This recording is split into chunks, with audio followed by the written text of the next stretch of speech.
நாராயண வித்மகே வாசுதேவாய தீமகே தன்னோ விஷ்ணு பிரச்சோதயாத். தர்ம அர்த்த காம மோக்ஷம் என்பவை சதுர்வித புருஷார்த்தங்கள். அதாவது மனிதர்கள் ஏற்றம் பெற வேண்டிய 4 விதமான புருஷார்த்தங்கள்.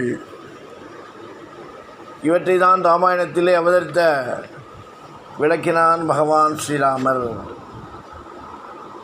தர்ம அர்த்த காம மோக்ஷம் என்கிற 4ஐயும் ராம லக்ஷ்மண பரத சத்ருக்கணர்களான 4 சகோதரர்கள் எடுத்து காட்டியிருக்கிறார்கள். தர்மம் பகவான் ராமன், அர்த்தமாக இருக்கக்கூடியவன் இளையபெருமாள் லக்ஷ்மணன், காமமாக இருக்கக்கூடியவன் சத்ருக்னன், மோட்சமாக இருக்கக்கூடியவன் பரதன். இப்படி 4 விதமான புருஷார்த்தங்களை 4 பேர் காட்டி கொடுத்தார்கள். இவற்றுள் மூத்த சகோதரான தர்மத்துக்கு கருதல் ஏற்பட்டால் அர்த்தமும் இல்லை, காமமும் இல்லை, மோட்சம் இல்லை. அர்த்த காம மோட்சம் சித்திக்க வேண்டுமென்றால் தர்மம் நல்ல முறையில் இருக்க வேண்டும். தர்மம் கெட்டது எனில் மற்ற எதுவுமே பயன் தராது. இதில் அர்த்தம், அதாவது பொருள் இருக்கிறதே, அது தர்மத்தை அண்டியே இருக்க வேண்டும். காமம் இருக்கிறது, அது ஆசை அல்லது இச்சை, இது மோட்சத்தை ஒட்டியே இருக்க வேண்டும். ராமாயணத்தில் அப்படித்தான் இருக்கிறது என்பதை கவனித்து பார்த்தால் புரியும். அர்த்தமான இளையபெருமாள் லக்ஷ்மணன் எப்போதுமே ராமரை தர்மத்தை விட்டு பிரியாமல் இருந்தான். தர்ம வழியில்தான் பொருள் ஈட்டப்பட வேண்டும், தர்ம வழியில்தான் அது செலவழிக்கப்பட வேண்டும் என்பதை காட்டுகிறது இது. பரதனோடு கூடவே எப்போதும் இருந்தான் சத்ருக்னன். காமம் அல்லது இச்சை மோட்சத்தையொட்டியே இருக்க வேண்டும் என்பதை காட்டும் விதமாக சத்ருக்னன் குற்றமற்றவன், ராமபக்தி என்கிற குற்றத்தை செய்யாதவன். ராமபக்தி என்பது குற்றமா, அது எப்படி என்று எல்லோருக்கும் சந்தேகம் வரும். ராமபக்தியோடு நின்றால் அது குற்றம். ராமனுடைய சரணாரவிந்தத்தில் பக்தியுடையவர்களின் திருவடியில் பக்தி கொண்டவன் அவன். இது பாகவத பக்தி எனப்படும். பரதனுக்கு ராமன் அல்லா தெய்வமில்லை. அப்படிப்பட்ட பரதனை சத்ருக்னன் ஆசிரியித்தான். ஆகையினால் இந்த பக்தி உயர்ந்தது. பாகவதோத்தமர்களிடத்திலே அன்புடன் இருப்பது என்பது ரொம்பவும் கஷ்டம். சத்ருக்ன ஆழ்வார் காட்டிய அந்த பரமநிலையைத்தான் மதுரகவி ஆழ்வாரும் பின்னாளில் காட்டி இருக்கிறார், அருளினார். நம்மாழ்வாருடைய திருவடியை பற்றினார் மதுரகவி ஆழ்வார். துவாபரயுகத்தில் இருந்தவர் இந்த மதுரகவி ஆழ்வார். அப்போது பகவான் ஸ்ரீகிருஷ்ணன் துவாரகையில் இருந்தார். ஆனால் அவர் போய் ஒரு நாள் கூட கிருஷ்ணரை சேவிக்கவில்லை. கலியுகத்திலே நம்மாழ்வார் அவதரித்த போது அந்த நம்மாழ்வாரின் திருவடியை அவர் மதுரகவி ஆழ்வார் போய் பற்றினார். அவரை தவிர வேறொரு தெய்வம் தனக்கு இல்லை என்று சொல்லிவிட்டார் மதுரகவி ஆழ்வார். மதுரகவி ஆழ்வார் காட்டிய நெறி சத்ருக்ன ஆழ்வார் காட்டிய அதே நெறிதான். அயோத்தி பக்கத்திலே சஞ்சாரம் பண்ணி கொண்டிருந்தார் மதுரகவி ஆழ்வார். அப்போது தென் திக்கில் இருந்து ஒரு ஜோதி தெரிந்தது. அதை பார்த்து கொண்டே மதுரகவி ஆழ்வார் தென் திக்கை நோக்கி வந்தார். அது திருக்குறுகூர் என்கிற இடத்தில் கொண்டு சேர்த்தது. அங்கே புளிய மரப்பொந்தில் ஒருத்தர் உட்கார்ந்திருந்தார். அது தேஜஸ்வியாக கண்ணை மூடிக்கொண்டு தியானத்தில் இருந்தார். அங்கே போய் சேர்ந்த மதுரகவி ஆழ்வார் அவரிடம் பேசினால் காதிலோ விழவோ விழாதோ என்று சந்தேகப்பட்டு ஒரு கல்லை எடுத்து கீழே போட்டார். அது டக்குன்னு கீழே விழுந்ததும் அந்த தேஜஸ்வி கண்ணை திறந்து பார்த்தார். உடனே ஒரு கேள்வியை கேட்டார் மதுரகவி ஆழ்வார். செத்தின் வயிற்றில் சிறியது பிறந்தால் எதை தின்று எங்கே கிடக்கும்? செத்ததின் வயிற்றில் சிறியது பிறந்தால் எத்தத்தை தின்று எங்கே கிடக்கும்? இதற்கு பதிலாக என்ன சொன்னார் தெரியுமா?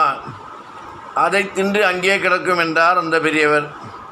இதில் ஒரு அர்த்தம் பொதிந்து கிடக்கிறது. செத்தது என்றால் சரீரம், சிறியது என்றால் ஆத்மா. அதாவது சரீரத்தினுள்ளே இருக்கிற ஆத்மா எதை தின்று எங்கே கிடக்கும் என்று கேள்வி. இதற்கு சொல்லப்பட்ட பதிலுக்கு என்ன அர்த்தம் என்று கேட்டோமேயானால், ஆச்சாரிய அனுகிரகம் ஏற்படாத வரையில் ஆத்மாவானது தன்னைத்தானே புதுப்பித்து கொண்டு, அதாவது மீண்டும் மீண்டும் பிறவி எடுத்து அல்லலுறும் அத்தை தின்று அங்கே கிடைக்கும் என்று அர்த்தம். சில விஷயங்களில் எல்லா ஆச்சாரியர்களும் ஒன்றே போல் பேசுவதை நாம் கவனிக்க வேண்டும். ஆதிசங்கரரும் இதையத்தான் சொல்கிறார். எவன் ஒருவன் வாழ்ந்து கொண்டிருக்கும் போதே தனது சரீரத்தை பிணமாக கருதுகிறானோ அவன்தான் மோட்சத்துக்கு அதிகாரி. சரீரத்துக்கு பண்ணக்கூடிய அலங்காரங்கள் எல்லாம் பிணத்துக்கு பண்ணக்கூடிய அலங்காரம்தான். இந்த சரீரம் அழியக்கூடிய அதனால்தான் இதற்கு பண்ணக்கூடிய அலங்காரம் அழியும். ஆத்மாவுக்கு பண்ணக்கூடிய அலங்காரத்துக்கு பிரம்மாலங்காரம் என்று பெயர். அது அழிவே அழியாது. புளியமரப்பந்தில் இருந்த மகான் இந்த பேருண்மையை சூசகமாக சொன்னதும் மதுரகவி ஆழ்வார் அவரே தமக்கு தெய்வம் என்று கொண்டு விட்டார். இன்றைய தினம் அன்பானேன் என்று 11 பாசங்களில் அவ்வனுபவத்தை பாடினார்.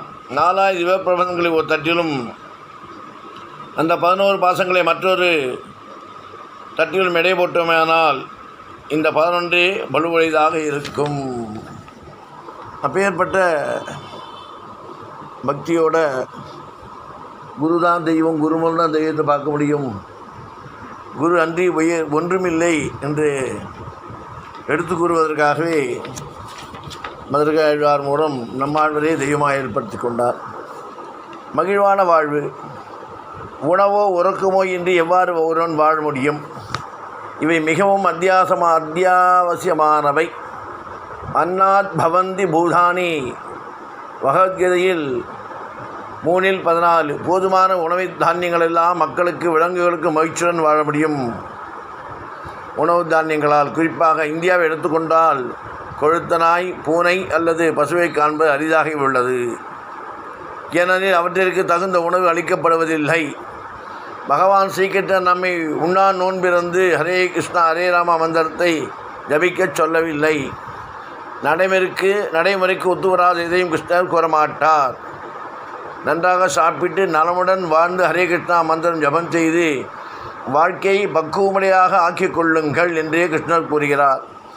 அதே கிருஷ்ண பக்தி இயக்கம் ஒரு குறிப்பிட்ட மக்களுக்கானதல்ல, எல்லோரும் நன்மையை பயப்பதாகும், அனைவரும் மகிழ்ச்சியாக இருக்க வேண்டும் என்று பகவான் விரும்புகிறார்.